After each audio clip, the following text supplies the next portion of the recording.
இளைஞர்கள்லாம் இப்படி இருக்கணும்னு ஒரு கவிஞன் வந்து ஒரு கவிதை எழுதினாங்க. அத சொல்றேன்.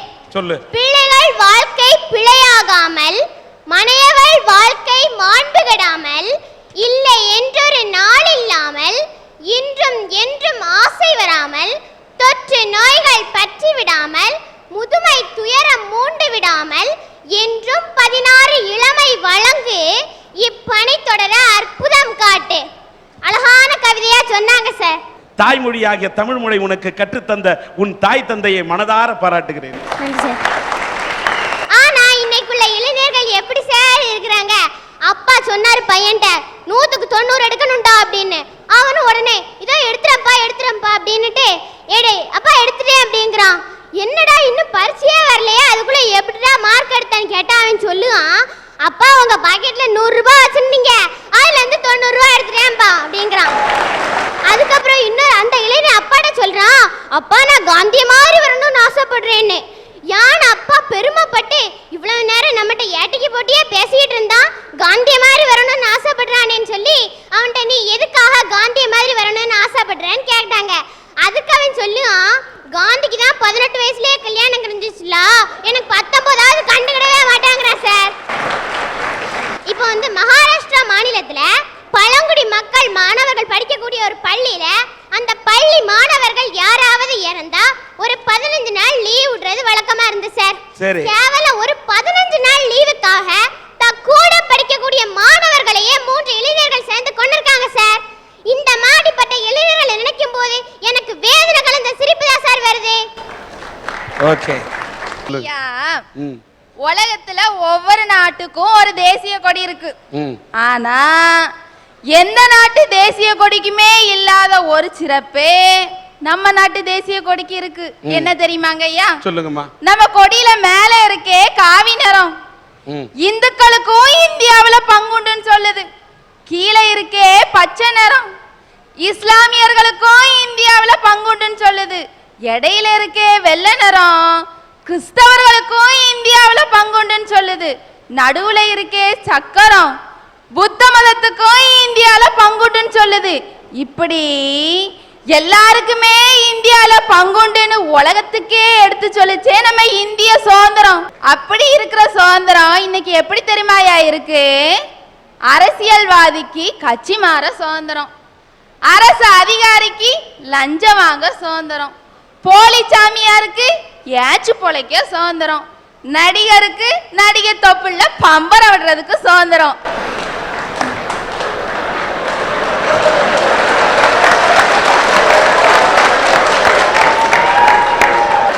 நான் கேட்கிறேன், பம்பரம் விடுறாங்க, ஆம்பளை சுடுறாங்க, பாக்குறதுக்கு உங்களுக்கு சுதந்திரம் இருக்கிறதுனால தானே அவனுக்கு விடுறதுக்கு சுதந்திரம் வந்தது. இத பார்த்தோன்னதான் ஒரு கவிஞன் சொன்னா, அண்ணலே உன்னையே உருக்கி சுதந்திரம் என்றொரு மோதிரம் செய்து தந்தாய், அணியும் போதுதான் தெரிந்தது நாங்கள் விரல்களே இல்லாத தொழுநோயாளிகள் என்று. இப்படித்தான் இன்னைக்கு நம்ம நாட்டில் இருக்கு சுதந்திரம். ஐயா 1947ல வாங்கின சுதந்திரத்தை AK-47ல பாதுகாப்பா கொண்டாடுறோமே, இத நினைச்சாதான் எனக்கு சிரிப்பு வருது. இன்னைக்கு இந்தியாவில் நடக்கக்கூடிய 75% பிரச்சனைகளுக்கு காரணம் இந்த கடமை தவறக்கூடிய ஒரு சில அதிகாரிகள் ஐயா. நம்ம நாட்டோட வளர்ச்சி விகிதம் பெருகிட்டு போகுதோ இல்லையோ, இந்த அதிகாரிகளோட சொத்து மதிப்பு பெருகிக்கிட்டே போகுது. நம்ம நாட்டில் உள்ள ரொம்ப பெரிய கொடுமை ஜாதி கொடுமை. அந்த கொடுமையை விட ரொம்ப பெரிய கொடுமை எது தெரியுமா? ஜாதிகள் இல்லையடி பாப்பான்னு படிக்கிறதுக்காக அவன் பிள்ளைக்கு ஜாதி சான்றிதழ் வாங்குறதுக்காக இந்த வில்லேஜ் ஆபீஸுக்கும் தாலுகா ஆபீஸுக்கும் நாயை விட கேவலமா நடையா நடப்பான் பாருங்க. அந்த கொடுமை தான் ரொம்ப பெரிய கொடுமை ஐயா. இந்தியாவுடைய முதுகெலும்பே கிராமங்கள் தான் சொல்றோம். நம்ம லஞ்சத்தோட தண்டுவடமும் இந்த கிராமத்துல தான் இருக்கு. ஏன்னா இவன் போடுற அந்த வில்லேஜ் ஆபீசர் போடுற கையெழுத்துல தானே ஒருத்தனோட தலையெழுத்தே அடங்கி இருக்கு. அதனாலதான் இன்னைக்கு VAO எக்ஸாமுக்கு 2 லட்சம் பேர் பின்னால ஓடினான் ஐயா. இன்னைக்கு சம்பளத்தை விட கிம்பளத்துக்கு ஆசைப்பட்டு இந்த VAO எக்ஸாம் எழுதினவங்க அதிகம் ஐயா. ஐயா அன்னையும் பிதாவும் முன்னறி தெய்வம்னு சொல்லுவாங்க. ஆ. அந்த பெரியவங்களை கும்பிட்டா அந்த பெருமாளையே கும்பிட்டதா சொல்லுவாங்க. ஆ. மூத்தோர் சொல் வார்த்தை கேட்டல் அமிர்தம் வாங்க. ஆனா இன்னைக்கு இருக்க இளைஞர்கள் அந்த அளவுக்கு பெரியவங்களுக்கு மரியாதை கொடுக்கறாங்களான்னு கேட்டா அது பெரிய கேள்விக்குறியாதாங்க நிக்குது. இன்னைக்கு புரியாதவங்களுக்கு சில விஷயங்களை சொல்லி புரிய வச்சா அவன் ஒரு நல்ல இளைஞனுங்க. படிக்காதவங்களுக்கு சில விஷயங்களை சொல்லி படிக்க வச்சாலும் அவன் ஒரு நல்ல இளைஞன். ஐயா, இன்னைக்கு சமுதாயத்துல எத்தனையோ பிரச்சனைகள், அதுக்கு நீ ஒரு முற்றுப்புள்ளி வைக்கிறியா, அப்ப நீ ஒரு நல்ல இளைஞன். ஆனா ஒரு ஜாதி சண்டை வருதுன்னா அருவாளை தூக்குற நீ இப்படி ஒரு சமுதாய புரட்சிக்கு ஒரு கொடியை தூக்க மாட்டேங்கிறே, அது ஏன் சார்? அரசியலுக்கு வர்ற இளைஞர்களை பார்த்து அறிஞர் அண்ணா ரொம்ப அழகா சொல்லுவாரு, அரசியல் என்பது அத்தை மகள் மாதிரி, அதை சுத்தி தான் விளையாடணுமே தவிர தொட்டு விளையாடக்கூடாது அப்படிம்பாரு. ஐயா, இன்னைக்கு ஒரு நல்ல தலைவனாவும் இல்லாம நல்ல தொண்டர்களாவும் இல்லாம நல்ல குண்டர்களா மாறி போறாங்களே சில இளைஞர்கள், அவர்களை பார்க்கிறப்ப வருத்தமா தாங்க இருக்கு. ஐயா, அரசியலுக்கு இளைஞர்கள் வர்றதுங்கிறது வரவேற்கத்தக்க ஒண்ணு. ஆனா அந்த அரசியலை ஆக்க வேலைகள் செய்யல இளைஞர்களை விட அடியாளா போறவங்களை எண்ணிக்கை அதிகமாயிட்டு இருக்கு பாத்தீங்களா? அதை பார்க்கிறப்ப எனக்கு ஒரு வருத்தமான சிரிப்பு வரத்தானையா செய்யும். ஒரு எம்ஏ படித்த நாட்டில எம்ஏ படித்த ஒரு பட்டதாரியாக முதுகலை பட்டதாரியாக அண்ணா அரசியலுக்கு வந்தார். அறியாமை இருளில் கடந்த மக்களை விழிப்புணர்ச்சி செய்தது இந்த நாட்டில் அண்ணாவா இல்லையா? படித்தவர்கள் பண்புள்ளவர்கள் அரசியலில் இப்படித்தான் வர வேண்டும், அரசியல்ல தேர்தலில் நல்லவர்கள் வர வேண்டும் என்று மக்கள் வாக்களிக்க தொடங்கினால்தான் சார் உண்மையான ஜனநாயக நாட்டில் மலரும். நமக்கு பொறுப்பில்லைன்னு எல்லாரும் போயிட்டு நாடு எப்படி முன்னேறும்? இதோட பொறுப்பு இளைஞன் கையில் மட்டும் இல்லை, வழிகாட்டக்கூடிய வழிகாட்டிகள் சரியில்லாத காரணத்தால் தான் தருதலைகள் உருவாக்கப்படுகிறார்கள். தலைமை சரியாக இருந்தால் தருதலைகள் உருவாக மாட்டார்கள் என்பது என்னுடைய தாழ்மையான கருத்து. ஒரு பஸ் நின்னுகிட்டு இருக்கு, பஸ் நிக்கிறப்ப ஏற மாட்டேங்கிறான், ஓடிக்கிட்டு இருக்க பஸ்ல ஓடி போய் ஏறான். இந்த படிக்கட்டுல 20 பேர் தொங்குறான், அந்த படிக்கட்டுல 20 பேர் தொங்குறான். நம்ம தான் அன்னைக்கே அந்த நிலையில இருந்து மாறி இன்னைக்கு மனுஷங்கிற நிலைமைக்கு வந்தாச்சு இல்லையா? இன்னவங்களுக்கு இந்த புத்தி போகாம அழைகிறாங்க பாத்தீங்களா? அப்படியே அந்த பஸ்ஸுக்கு பின்னாடி ஓடுற பஸ்ல அப்படியே பின்னாடி அந்த ஏணி மேல ஏறி அந்த மேல் கூரை இருக்கு பாத்தீங்களா, அங்க இங்கேயுமா ஓடிக்கிட்டு இருக்காங்க. கர்ணம் தப்புனா மரணங்க. ஐயா, இன்னைக்கு அவன் அந்த பஸ்ல கம்பியில தொங்குனான் பாத்தீங்களா, அத போய் ஒரு போலீஸ் செலக்ஷன்ல தொங்கி இருந்தானா இன்னைக்கு அவன் ஒரு நல்ல ஒரு போலீஸ் அதிகாரியா வந்திருக்கலாம். அந்த ஏணில ஏறினா பாத்தீங்களா, அத போய் எவரெஸ்ட்ல ஏறி இருந்தானா இன்னைக்கு இந்தியாவுக்கு ஒரு சாதனையாளன் கிடைச்சிருக்கலாம். ஐயா, ஒரு பொம்பளை புள்ள நைட்டு 11 மணி வரைக்கும் திருவனந்தபுரம் பஸ் ஸ்டாண்ட்ல நின்னுகிட்டு இருந்திருக்கு. அத ஒரு போலீஸ் அதிகாரி போய் என்னன்னு விசாரிச்சப்போ அந்த பொண்ணு சொன்ன காரணம் என்ன தெரியுங்களா? ராங் கால்ல வந்த ஒரு பையனை நம்பி கல்யாணம் பண்ணிக்குவான்னு நம்பி அந்த பொண்ணு அவ்வளவு நேரம் அங்க நின்னுகிட்டு இருந்திருக்கா. அந்த போலீஸ் அதிகாரி விசாரிச்சு அவங்க பெத்தவங்களை வர சொல்லி அப்புறம் இந்த பொண்ணு மனசை மாத்தி அனுப்பி விட்டுருக்காங்க. இன்னைக்கு பொண்ணுங்க இந்த காலத்துல எத்தனையோ வகையில முன்னேறி போய்கிட்டு இருக்கப்ப இப்படி அப்பாவித்தனமா சில பொண்ணுங்களும் மாட்டிக்கிறாங்க பாத்தீங்களாயா? இப்படி இருக்கிறவங்களை பாக்குறப்ப நமக்கு ஒரு பரிதாபமான சிரிப்பு வரத்தானங்க செய்யும். இந்த நாட்டில் இருக்கிற மக்கள் அத்தனை பேரும் சமமா இருக்கணும். சமமா இல்லைன்னு சொன்னா நாட்டில் சுதந்திரம், உண்மையான சுதந்திரம் இல்லைங்க.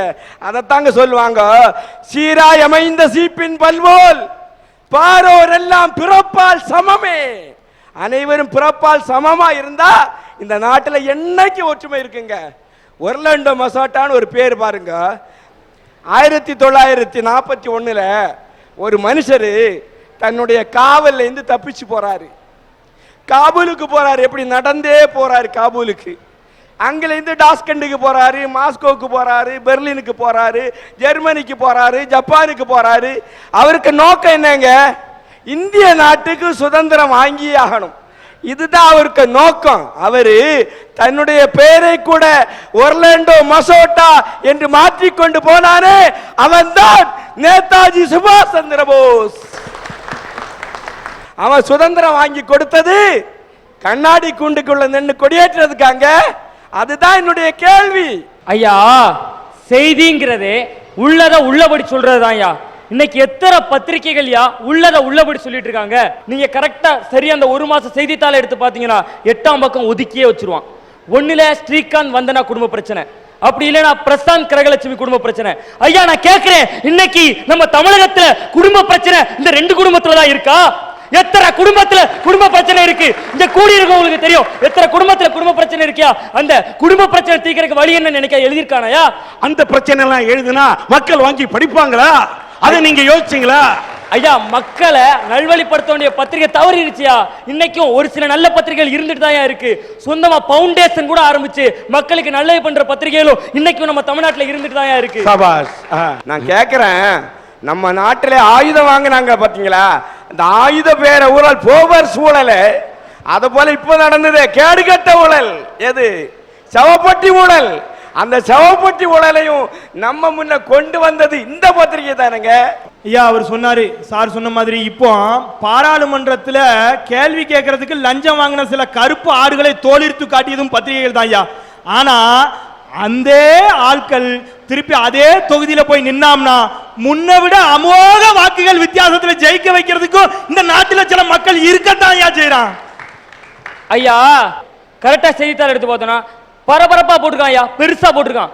நமிதா கையில் காயம், ரசிகர்கள் மீது தடியடி. நான் இது என்னடா செய்தின்னு உள்ள போய் புகுந்து பார்த்தேன். பட்டுக்கோட்டையில ஒரு நகைக்கடை திறக்க வந்திருக்காங்களா. யாரு? நம்ம நமிதா. அதாவது ஜுவல்லரி திறக்கிறதுக்கு அவங்க போறாங்க. எதை நம்பி? ஜொல்லு விடுறவனை நம்பி தானே ஜுவல்லரிக்கு நமிதா கூப்பிட்டு திறக்க சொல்றாங்க. அதான்யா அப்போ போயிருக்கிறப்ப ரசிகர்கள் கூட்டத்துல கை கொடுக்கறாங்கய்யா. கை கொடுத்ததுல அந்த பொண்ணோட கையோட கரம் செவந்து போச்சான். அதுக்காக ரசிகர்கள் மீது தடியடி நடத்திருக்காங்க. அந்த செய்தியை பெருசா போடுறான். பட்டுக்கோட்டையில ஒரு நமிதா வந்த பண்ணி செய்தியை போட்டியே, அதே பட்டுக்கோட்டையில ஒரு பாட்டுக்கோட்டை கல்யாண சுந்தரர் பிறந்தாரு. அவரை பத்திய செய்தி எத்தனை நாள் அவங்க பத்திரிகையில வந்திருக்கு?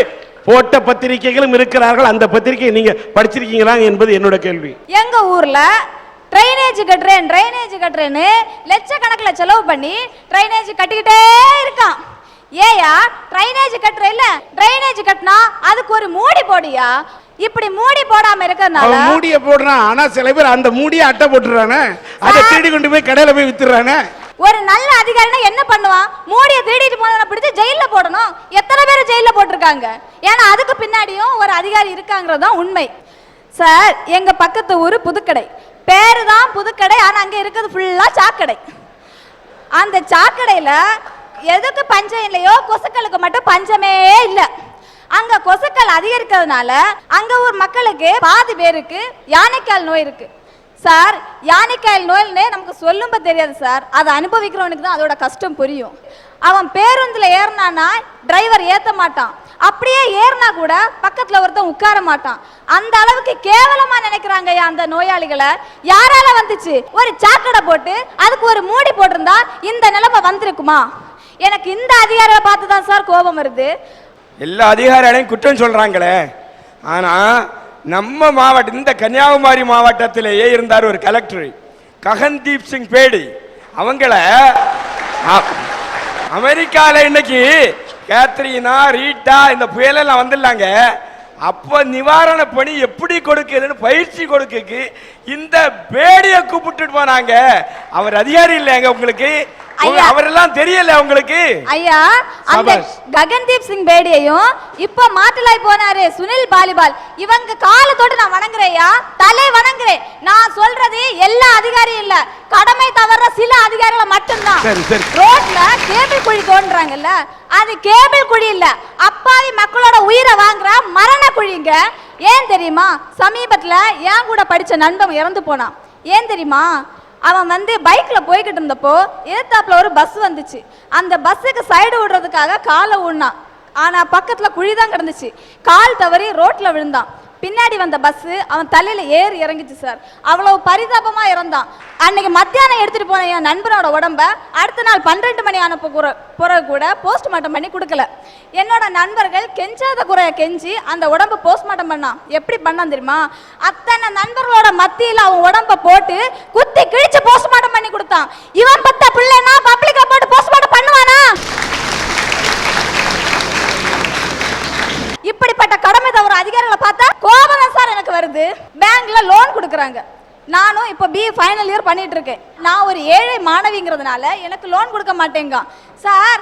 அந்த வங்கி அதிகாரிகள்ட்ட நான் ஒண்ணு கேட்கிறேன், ஏழையா பணக்காரனான்னு பார்க்காத, பணத்தை கட்டுவானான்னு மட்டும் பாரு. எத்தனையோ ஏழைகள் முறையா படிச்சு ஒழுங்கா வட்டியை கட்டுறான்.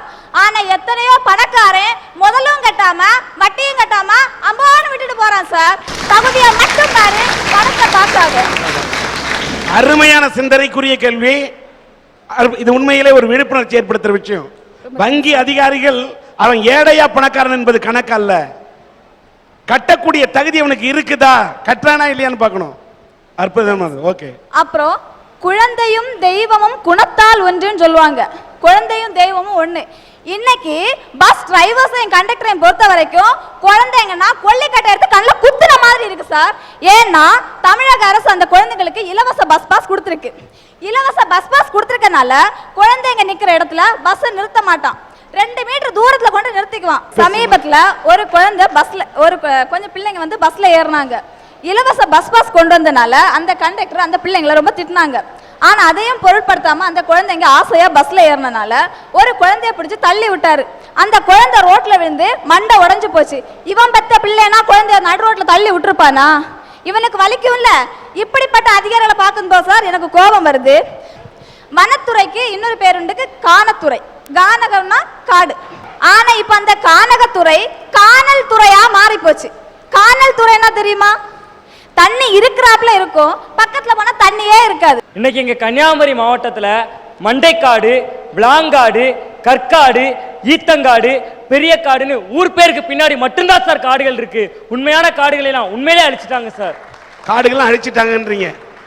ஆனா இவர்களால் அழிக்க முடியாத ஒரு காடு இருக்கிறது, அதுதான் சுடுகாடு. இல்ல சார், இல்ல, அதுதான் அதையும் அழிச்சிட்டாங்களா? அதையும் அழிச்சிட்டாங்க. இன்னைக்கு கன்னியாகுமரி மாவட்டத்துல கட்டப்பட்டிருக்க அதிகபட்சமான பொறியியல் கல்லூரிகள் எங்க கட்டப்பட்டிருக்குன்னா காடு மலை மட்டும் இல்ல சார், சுடுகாட்டு மேலையும் கட்டப்பட்டிருக்கு.